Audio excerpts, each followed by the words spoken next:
Assalamualaikum warahmatullahi wabarakatuh. Perkenalkan, nama saya Muhammad Rifan Zakim dengan NIM 12392301148. Pada kesempatan kali ini, saya akan menjelaskan tentang efisiensi alokasi dan distribusi pendapatan. Hal yang akan kita bahas adalah pertukaran dan keseimbangan konsumsi antar individu, kesejahteraan sosial, efisiensi dan keadilan, perbandingan konsepsi optimal di antara ketiga sistem. Pertukaran dan keseimbangan konsumsi antar individu. Pertama ada pertukaran. Suatu proses saling memberi dan diberi setiap seperti contoh proses jual beli yang terjadi di pasar. Konsumen membeli kebutuhan hidup di pasar dan menukarnya dengan uang yang dibutuhkan oleh penjual juga memenuhi kebutuhan hidupnya. Yang kedua ada keseimbangan. Keseimbangan umum merupakan seimbangnya harga beli terhadap harga jual. Seimbangnya permintaan barang dengan penawaran barang. Juga keseimbangan antar pengeluaran uang dengan pemasukan dan keseimbangan antar pendapatan dengan pengeluaran yang terjadi.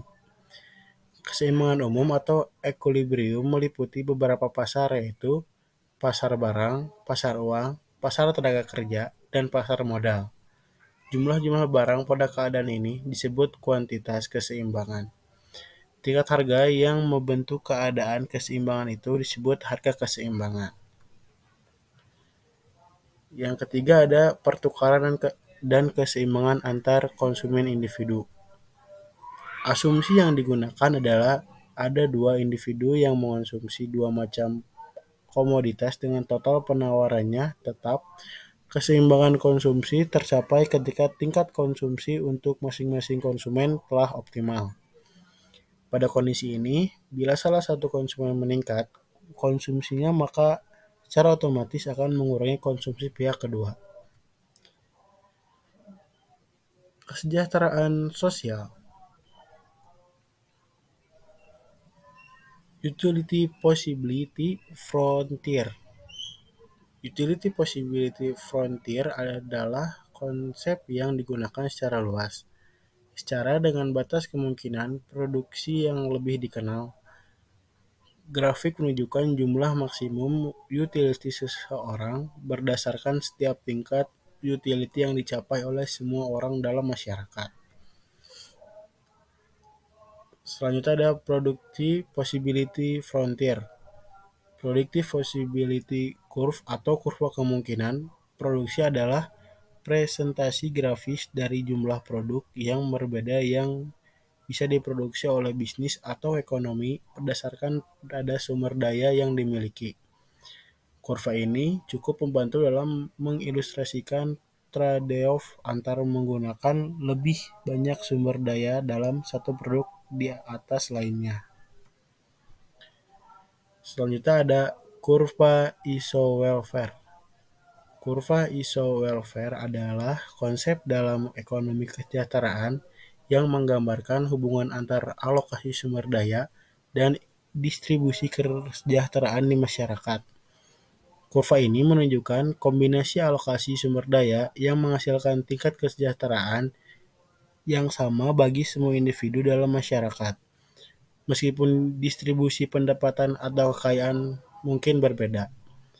Dengan kata lain, kurva iso-welfare menggambarkan kombinasi titik di mana tidak mungkin untuk meningkatkan kesejahteraan satu individu tanpa mengurangi kesejahteraan individu lainnya.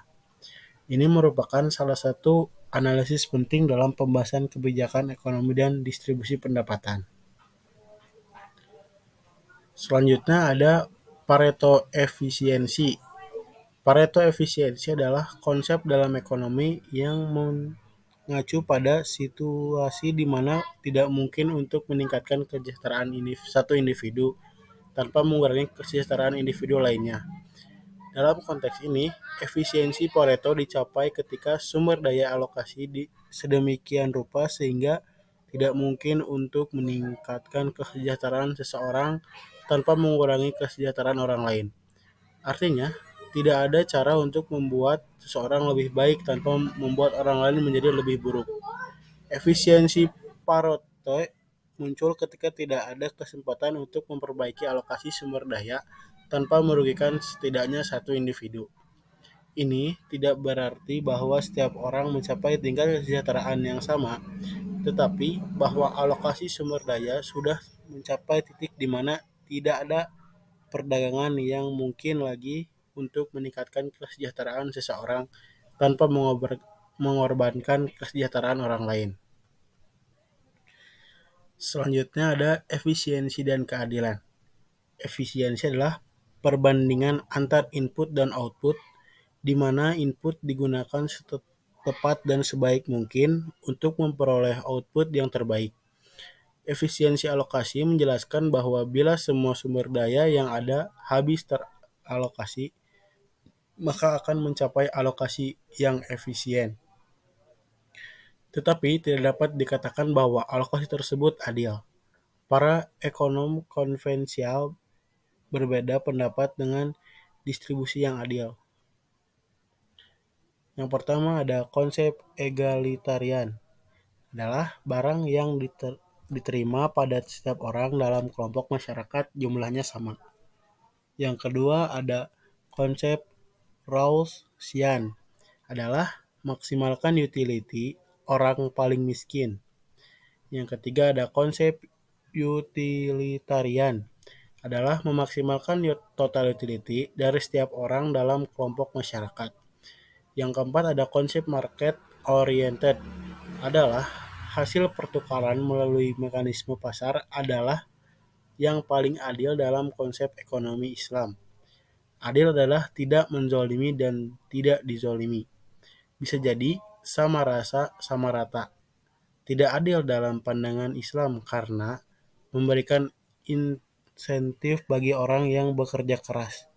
Tidak adil dalam pandangan Islam karena orang yang endowment tinggi mempunyai posisi tawar yang lebih kuat daripada yang endowmentnya kecil, sehingga yang kuat dapat menzalimi yang lemah. Selanjutnya ada perbandingan konsepsi optimal di antara ketiga sistem. Sistem yang pertama ada sistem kapita klasik. Dalam ekonomi kapita, diakuinya kepemilikan harta pribadi secara penuh dan tidak ada kebebasan yang sempurna, sebagai dapat memperoleh kebebasan yang lebih daripada yang lain. Di samping itu juga ada trade-off antara equality dan efisiensi dalam alokasi sumber daya guna memaksimalkan output dan kesejahteraan sosial, mengimplikasikan adanya distribusi pendapatan yang tidak merata. Sistem yang kedua ada sistem sosialisme klasik. Sentralis kebijakan yang digabungkan dengan kebijakan redistribusi oleh perencana sosial akan menimbulkan masalah inefisiensi, produktivitasnya yang rendah, dan tidak adanya insentif untuk bekerja, yang disebabkan karena mengecilnya utility dan production possibility frontier. Selanjutnya ada perbandingan sistem kapitalis dengan sistem sosialis. Kapitalisme dan sosialisme memiliki pendekatan yang berbeda dalam mengelola ekonomi dan mengatasi masalah distribusi kekayaan dan kesejahteraan masyarakat. Baik kapitalisme maupun sosialisme memiliki kelebihan dan kekurangan, dan penerapan yang tepat tergantung pada nilai-nilai, preferensi, dan kondisi ekonomi dan sosial masyarakat tertentu. Yang terakhir ada sistem Islami, mengacu pada cara mengatur dan menggunakan sumber daya ekonomi untuk mencapai kesejahteraan maksimal individu dan masyarakat dengan memperhatikan prinsip-prinsip syariah. Sistem ekonomi Islam mencoba untuk menyatukan prinsip-prinsip ekonomi dengan nilai-nilai dan prinsip-prinsip Islam untuk mencapai kesejahteraan masyarakat secara keseluruhan. Ini melibatkan regulasi yang ketat untuk mencegah praktik-praktik yang bertentangan dengan syariah, serta perhatian pada distribusi kekayaan yang adil dan upaya untuk mempromosikan keadilan sosial. mungkin itu saja yang bisa saya sampaikan. Mohon maaf bila banyak kesalahan. Assalamualaikum warahmatullahi wabarakatuh.